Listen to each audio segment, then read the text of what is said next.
Bonjour à toutes et tous sur la chaîne du Moniteur Automobile. Je suis Frédéric et aujourd'hui je vais vous parler d'un SUV électrique familial, le Kia EV5. Je vais faire avec vous le tour du propriétaire pour voir un peu de quoi il a l'air. Je vais vous dire comment on se sent à l'intérieur, est-ce qu'on est bien connecté. Je vais vous parler de ses spécifications bien entendu, de vous dire comment ça roule et surtout combien ça coûte. Ensuite, n'oubliez pas, si ce n'est pas encore fait et que vous nous suivez sur YouTube, abonnez-vous à la chaîne. Alors bien entendu, ce nouveau Kia EV5 est basé sur le nouveau style de Kia Opposite United, qui joue sur les surfaces, les jeux de lumière, etc. bien entendu. Mais ce qui est important, c'est qu'on reconnaît ce nouveau style à 3 éléments. Le premier, c'est la nouvelle signature lumineuse. Elle est spécifique à chaque modèle, mais joue, vous voyez, sur les épaisseurs un peu des traits. Ils appellent ça le style Star Map, comme les cartes des étoiles. C'est pas mal trouvé, c'est assez intéressant. Et donc on retrouve toujours les blocs optiques à proprement parler ici. Le deuxième élément, ce sont les jeux de surface, je l'ai dit, avec des grandes surfaces lisses, sans arrêt particulier, mais des volumes qui sont bien travaillés. Et enfin, le troisième élément, c'est le contraste entre les éléments couleur carrosserie et les éléments noirs laqués, comme les passages de roues, les séparations ici sur les boucliers, ou encore les éléments au niveau des montants de pare-brise et ainsi de suite. Mais je trouve que ce Kia EV5 est probablement le plus mature, le plus réussi, le plus équilibré des nouveaux modèles Kia basés sur ce style Opposite United. Alors, quelques petits détails qui font la personnalité de ce Kia EV5. Il y a d'abord cette réminiscence de la calandre Tiger Nose des moteurs thermiques. Vous voyez, avec ce petit élément ici, avec les deux enfoncements comme ceci, qui rappellent la truffe d'un tigre, pourquoi pas. Mais ce que j'aime bien, c'est qu'ils ont su se différencier. Par exemple, il n'y a pas les fameux rideaux d'air qu'on trouve sur toutes les voitures électriques pour améliorer l'écoulement de l'air, etc. Ici, ils ne l'ont pas fait. Par contre, ils gardent bien ce grand élément noir qu'on retrouve en écho, en miroir à l'arrière, qui intègre ici les radars, les capteurs de parking et d'aide à la conduite et les volets mobiles pour gérer la température de la batterie ici, le cas échéant. Autre petit détail que j'aime bien, que je trouve bien réfléchi, c'est ceci. C'est dans le prolongement de la ligne du phare, on a la césure ici pour le capot. Je trouve ça pas mal du tout parce que ça épouse le dessin de l'aile et donc ça donne vraiment une certaine subtilité, un côté un peu raffiné. Si on vient voir un petit peu plus loin, on retrouve le truc classique sur les Kia EV, c'est-à-dire le montant ici noir pour donner l'effet pavillon flottant, les fameuses poignées encastrables et 2-3 petits détails au niveau des passages de rouge. Je l'ai dit, ils sont contrastés. On est venu mettre un côté un peu plus aventurier a priori avec cette encoche-là. Mais alors quand on revient à l'avant, on voit qu'il y a un petit détail, c'est un petit rien, mais moi j'aime bien. Il n'y a pas de rideau d'air, mais par contre, regardez, ils ont pensé à allonger cette partie ici, juste pour optimiser malgré tout l'écoulement de l'air et donc optimiser l'aérodynamique quand même. Alors c'est peut-être à l'arrière qu'on prend vraiment la mesure des dimensions de cet engin, puisqu'il n'est quand même pas petit, 4,61 m de long, 1,875 m de large, et surtout qui assume le côté familial avec une hauteur de 1,675 m, alors qu'en général, dans sa catégorie, on essaye d'être un peu plus bas pour améliorer la surface frontale et donc l'aérodynamique. Mais surtout, revenons sur le style, avec différents détails qui font écho à l'avant. Il y a d'abord ces deux petits creux ici, qui se marquent sur la fin du pavillon, et qui rappelle les deux creux que l'on a dans le capot. Il y a aussi la signature lumineuse, tout simplement, on le voit, avec la même forme ici que ce qu'on a à l'avant. Le petit Tiger Nose avec le repli ici, le rebord qui est de nouveau suggéré, sauf que c'est à l'arrière, c'est un peu bizarre, mais bon, soit. Et pour revenir sur la vocation familiale de ce Kia EV5, on va voir un peu comment c'est à l'intérieur. Vous savez bien, moi je préfère toujours commencer par le coffre. Haillons motorisés dans le cas présent. Ça, c'est une première bonne chose, c'est toujours pratique. Deuxième bonne chose, c'est qu'on a a priori un seuil affleurant. Alors, il est assez haut, ce qui veut dire que la hauteur dans le coffre n'est pas forcément exceptionnelle. Bon, ça, je suis pas hyper fan, mais sur les véhicules avec un coffre plus profond, c'est nécessaire, plutôt qu'un élément fixe. Mais bien entendu, on a un double fond.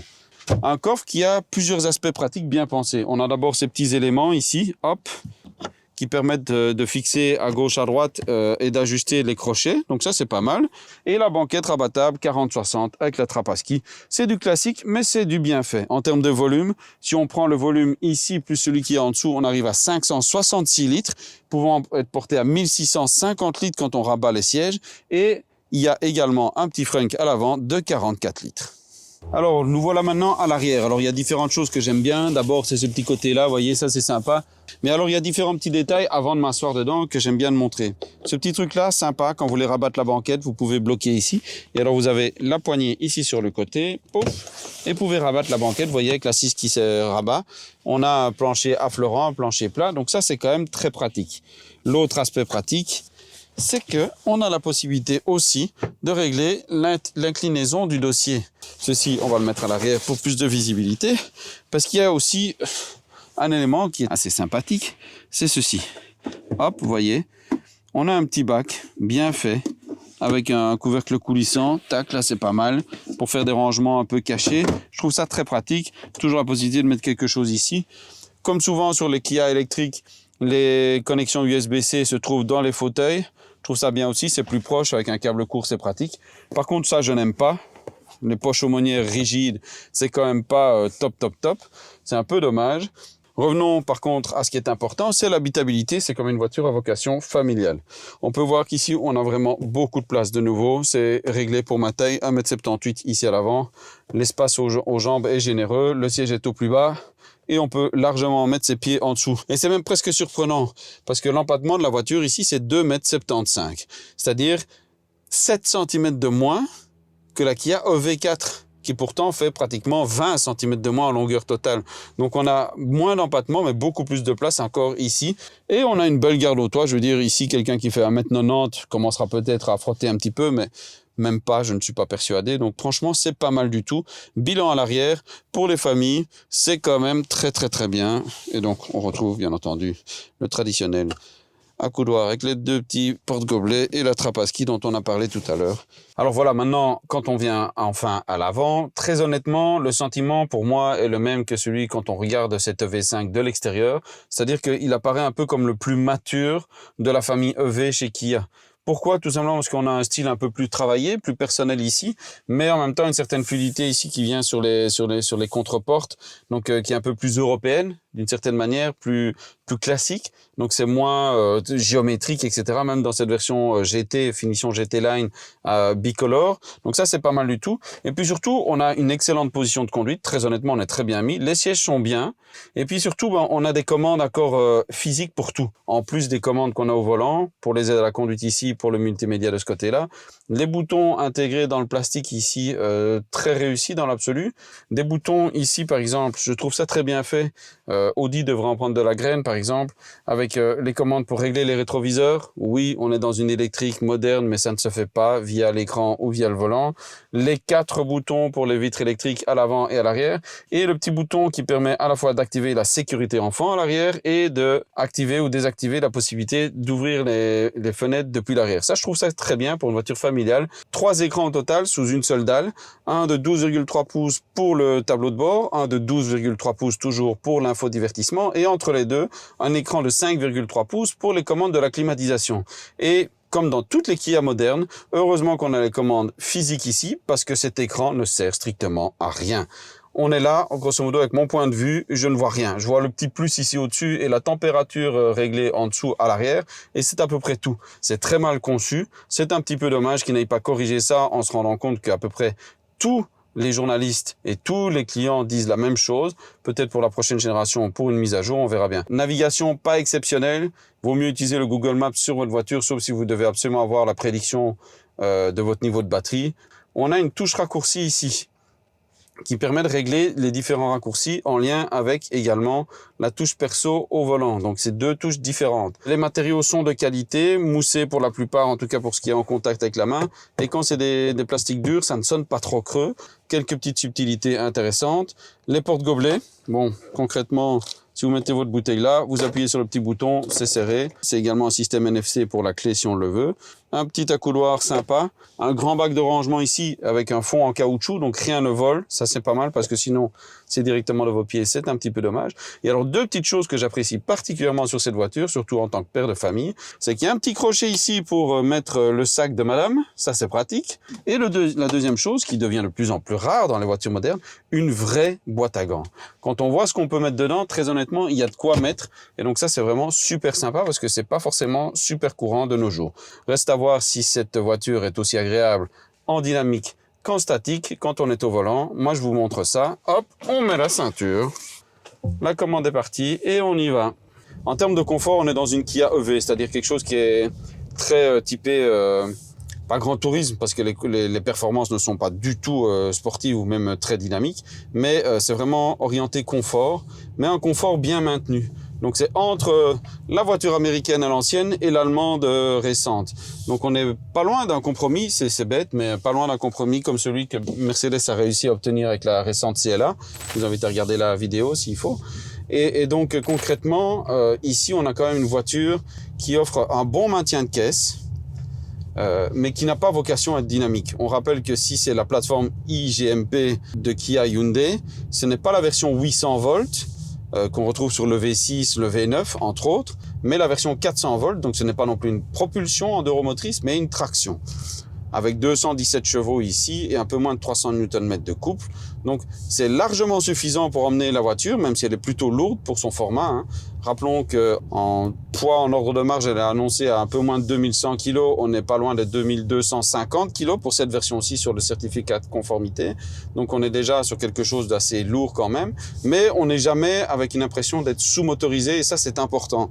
On a toujours un dynamisme suffisant, quel que soit le mode de conduite choisi. Ici, on est en mode éco. On sent directement que la réponse à l'accélérateur est très amortie. On vient en mode normal, directement on sent qu'on a une voiture qui va être plus réactive. Pas autant, et c'est presque aussi caricatural en sport, mais bon, il fallait bien différencier, et je trouve que c'est un petit peu ridicule dans une voiture qui n'a absolument pas vocation à être sportive. Mais bon, ça a fait plaisir à l'ego des gens et des ingénieurs de dire on a mis un mode sport, hein, bon soit, admettons. Moi je trouve que c'est pas hyper utile dans ce genre de voiture. Surtout que le mode normal offre déjà à disposition toute la puissance, tout le couple, avec un très bon calibrage de la pédale accélérateur et un bon calibrage de la pédale de frein, qu'on n'utilise presque jamais en réalité, parce que la voiture dispose bien entendu de la dernière variante du système iPedal pour la régénération. Pour ceux qui n'auraient pas encore vu une vidéo sur un essai d'une Kia électrique, ici on a 4 niveaux, niveau 1, niveau 2, niveau 3. Et niveau 0, c'est-à-dire pas de régénération du tout. Et sur les 3 niveaux où il y a de la régénération, on peut également activer l'iPedal en maintenant tirer vers soi la palette de gauche ici, quelques secondes, et alors là, ça se met en iPedal. Qu'est-ce que ça signifie? Ça signifie que le système va adapter la régénération et le freinage en fonction des réalités de la circulation, que ce soit sur autoroute, en ville, en campagne. Donc ça, c'est bien. Et qu'il ajoute également la possibilité d'avoir l'arrêt en one pedal, l'arrêt complet. La seule différence, c'est que ce système fonctionne aussi bien avec le niveau de régénération 1 que 2 que 3. Donc, vous pouvez choisir un petit peu, mais vous avez chaque fois le one pedal et l'adaptabilité du freinage en fonction des réalités de la circulation. Donc ça, c'est vraiment très bien fait et pour être honnête, c'est un des systèmes les mieux faits pour le moment sur le marché.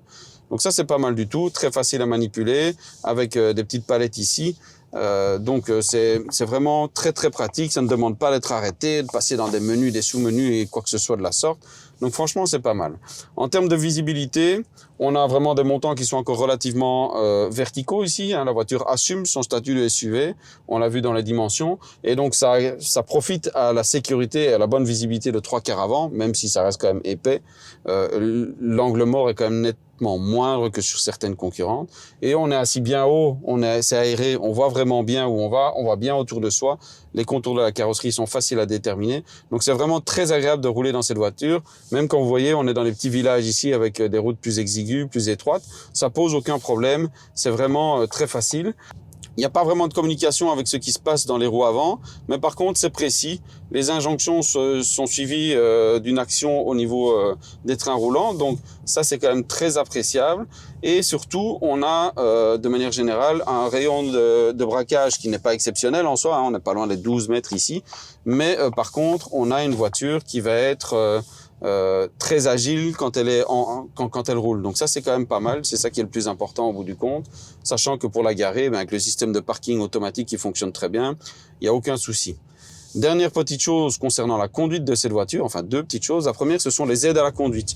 On a droit à l'arsenal complet ici, et donc ça permet également d'avoir la conduite assistée sur autoroute, ou par exemple, quand vous activez le système, vous mettez le clignotant, vous regardez le rétroviseur, et la voiture évalue est-ce qu'elle peut changer de ligne ou pas, et si oui, elle le fait toute seule, en gardant un très bon centrage dans chaque voie. Seul petit bémol, quand les conditions de visibilité sont un petit peu moindres, le système a tendance à toujours un petit peu louvoyer au tout début. Pas de façon caricaturale non plus, mais il louvoie un petit peu avant de trouver son bon centrage et après il le garde. Et enfin, forcément, c'est important avec une voiture électrique. Parlons un peu consommation. Donc, en moyenne, on a une consommation qui va tourner aux alentours de 19,5-20 kWh pour nous, en tout cas durant notre essai, ce qui est convenable mais pas exceptionnel. Avec la batterie de 78 kWh net, on n'est quand même pas dans un niveau exceptionnel, mais ça donne une autonomie qui est un peu en dessous des 400 km, ce qui reste largement suffisant en soi.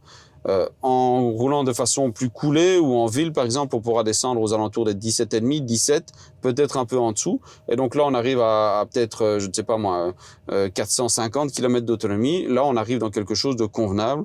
Donc, c'est pas mal. Par contre, dès que vous allez solliciter un peu plus la voiture, on redescendra plus proche des 300 km. Et ça, c'est un peu dommage parce que au niveau de la recharge, c'est pas vraiment la référence du marché non plus, même si elle n'est pas mauvaise. On en parle tout de suite. Bon, voilà, on a vu que ce Kia EV5 était plutôt confortable, roule bien, mais je vais revenir un peu plus posément maintenant sur ses spécifications techniques. Donc, pour rappel, dans le groupe Hyundai Kia, il y a une plateforme pour les voitures électriques, la plateforme iGMP, qui existe en deux variantes. La première, qui a été la version inaugurale, a une architecture électrique en 800 volts et en deux roues motrices, on est en propulsion, c'est celle des Ioniq 5 et Kia EV6. Maintenant, ici, on est dans une variante différente. On est dans celle qui a été inaugurée par la Kia EV3, donc c'est en 400 volts et en deux roues motrices à l'avant, donc traction. Dans l'état actuel des choses, en termes de motorisation, donc je l'ai dit, on a un moteur électrique de 217 chevaux et 295 Nm et c'est largement suffisant pour un usage quotidien, familial, raisonnable. Il ne faut pas chercher de la performance, même si on fait un 0 à 100 en 8 secondes 4, ce qui est pas mal. Et la vitesse de pointe qui atteint 165 km/h, ce sera largement assez pour toutes les configurations dans lesquelles vous êtes susceptible d'utiliser cette voiture-là dans un usage raisonnable, familial. Alors pour rappel, comme on est sur la version en 400 volts, la recharge rapide en courant continu, donc DC, est limitée à 150 kW. Ça permet normalement de passer de 10 à 80% en un peu plus de 30 minutes, 33 minutes.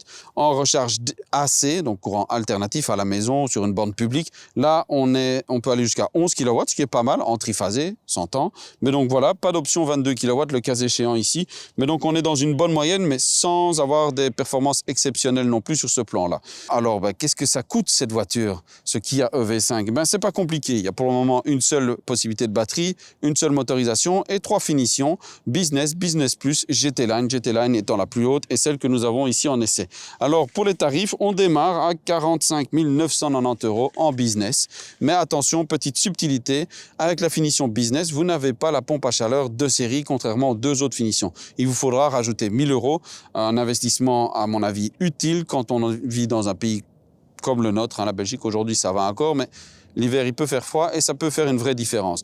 Dans la configuration comme on l'a ici, donc je l'ai dit, 52 990 € pour cette GT Line qui est full équipée. À part la peinture et le pack premium qui équipe la voiture ici avec entre autres le toit ouvrant électrique, l'installation audio Harman Kardon et 2-3 autres subtilités de ce type-là, qui est à 1 400 €. Il n'y a rien d'autre comme option, donc c'est assez simple. Maintenant, est-ce que c'est compétitif? A priori oui, tout dépend qui on voit en face. Il y a le Volkswagen ID4, éventuellement le Tesla Model Y en modèle référence, même si on est un peu plus grand en format. Mais en termes de prix, c'est plutôt compétitif et surtout, le produit est plutôt bon. Si on devait le résumer, on pourrait dire que c'est un modèle qui est à la fois très pratique, avec une belle habitabilité, un coffre plutôt bien dimensionné pour un usage familial, une voiture très confortable, pour un usage quotidien comme sur les longs parcours et une autonomie qui est plutôt convenable, liée à une bonne connectivité ici, ça c'est très très bien. Les points négatifs, la recharge rapide qui n'est pas hyper rapide, ça c'est sûr, c'est un premier élément, un dynamisme qui peut pêcher un petit peu de temps en temps et certains petits détails en termes d'ergonomie, notamment ce fameux écran pour la climatisation qui lui n'est pas du tout bien conçu, mais voilà, à vous de vous faire votre idée. Moi je vous dis à bientôt pour d'autres vidéos.